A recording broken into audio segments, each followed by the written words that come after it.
The Trump administration now says more than 600 Guatemalan children who were held on board planes in Texas as their attorneys worked to stop their deportation from the U.S. have now been taken off those planes and returned to the custody of the Office of Refugee Resettlement. Their attorneys arguing the administration violated their rights to due process and ignored protections for minors who crossed the border alone. It's just heartbreaking, and it defies any reason or logic, the cruelty of the most powerful, the richest country in the world, going after a 7-year-old and preventing him from even talking to a judge about his immigration case. A federal judge stepped in on Sunday afternoon, grounding the flights and ordering the government to stop any effort to transfer, repatriate, remove, or otherwise facilitate the transport of those children. Imagine the position of the children inside those planes today.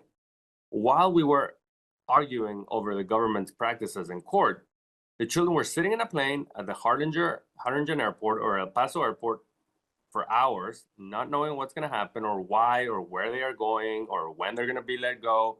Is just horrendous. The Trump administration insisting it was acting at Guatemala's request to reunite those minors with their parents. But the judge, skeptical, saying conflicting narratives from both sides leave it unclear if those children could face harm upon their return. The ruling comes just 2 days after a different federal judge blocked the administration's expanded use of expedited removal, calling the practice of detaining and deporting immigrants with little or no due process unlawful. In Alabama, Republican Congressman Barry Moore was heckled after declaring non-citizens are not protected by due process. So due process for a citizen and a non-citizen are different.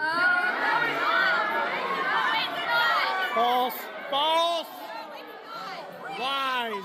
The president has been ramping up on his immigration crackdown. Officials telling ABC News the administration plans to surge immigration enforcement operations in Chicago as early as this week. The city's mayor pushing back. We will not have our police officers, who are working hard every single day to drive down crime, deputized to do traffic stops and checkpoints for the president. Mass deportations were a key campaign promise of the president, and he is now planning on sending federal law enforcement, sometimes supported by the National Guard, to largely Democratic-run states and cities. Allison Kosick, ABC News, New York.